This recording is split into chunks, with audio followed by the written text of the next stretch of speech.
இன்றே டவுன்லோட் செய்து உங்கள் ஃபேவரட் ஷோக்களை என்ஜாய் பண்ணுங்க. பாரதி, நீ உன் மனசுல என்ன நினைச்சிட்டு இருக்க? ஏன் இந்த மாதிரிலாம் நடந்துட்டு இருக்க? நான் என்ன சார் பண்ண? என்ன பண்ணியா? பண்றதெல்லாம் பண்ணிட்டு என்னையே கேள்வி கேட்கறியா? நீ என்ன பண்ணல?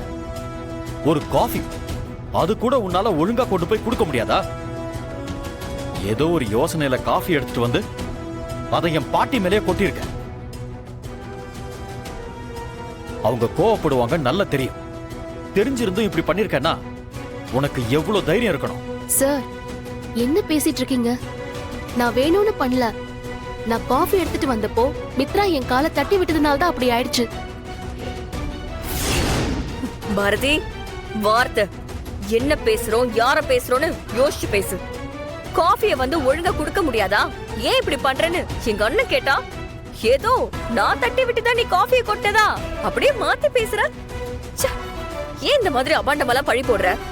நான் ஏதோ யதார்த்தமா காஃபி நீட்டுறதுக்காக கை நீட்டினேன். நீ யோசனையில எங்கேயோ வச்சுக்கிட்டு காஃபியை கொட்டிட்டு இப்போ கேள்வி கேட்டதும் மாத்தி மாத்தி பேசுற. மித்ரா, நீ எதுக்கு டென்ஷன் ஆவற?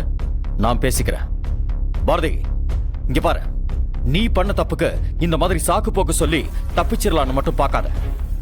எங்க அத்தை இத்தனை வருஷ பகையெல்லாம் மறந்துட்டு எங்க பாட்டியையும் அவங்க பசங்களையும் வீட்டுக்கு அனுப்பி வச்சிருக்காங்க.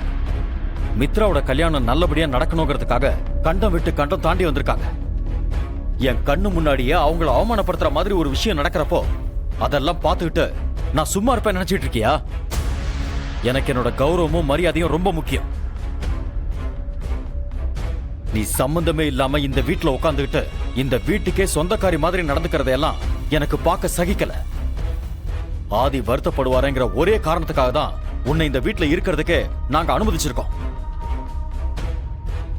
ஆனா இது எப்பவும் இப்படியே இருக்கும்னு சொல்லி நீ கனவு கண்டுட்டு இருக்காத. நீ பண்ற இந்த வேலையினால என் பாட்டியோ இல்ல என் அத்தை பசங்களோ ஏதாவது கோச்சுக்கிட்டு இந்த வீட்டை விட்டு வெளியில போனாங்கன்னு வச்சுக்க, அதுக்கப்புறம் ஒரு நிமிஷம் கூட நீ இந்த வீட்டுல இருக்க முடியாது. சார், ஏன் சார் சம்மந்தம் இல்லாம இந்த மாதிரிலாம் பேசிட்டு இருக்கீங்க?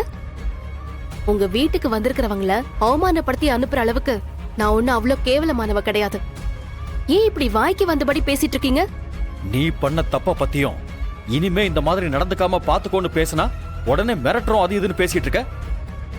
நல்லா இருக்கு பாரதி, நீ பண்ண காரியத்தினால அவங்க எவ்வளவு டென்ஷன் ஆனாங்கன்னு பார்த்தல. இனிமே நீ அந்த மாதிரி நடந்துக்க கூடாதுன்னு சொல்லி நான் உன்னை வார்ன் பண்ணிட்டு இருக்கேன்.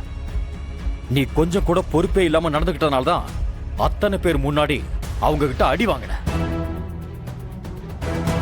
ஒரு விதத்துல பார்க்க போனா நீ அடி வாங்கினது நல்லதுதான். அப்பதான் இனிமே ஏதாவது பண்றப்பவும் உனக்கு ஒரு பயம் இருக்கும். இன்னொரு விஷயம், நீ அப்பப்போ ஆதிய பேர் சொல்லி கூப்பிடுறது எனக்கு சுத்தமா பிடிக்கல. இனிமே நீ ஆதிய சார்னு மட்டும்தான் கூப்பிடணும். உன்னோட கவனம் வேலையில மட்டும்தான் இருக்கணும். கண்ட இடத்துல கவனத்தை சிதற விட்டா இப்படிதான் அடி வாங்கிக்கிட்டே இருக்கணும். போய் வேலையை பாரு.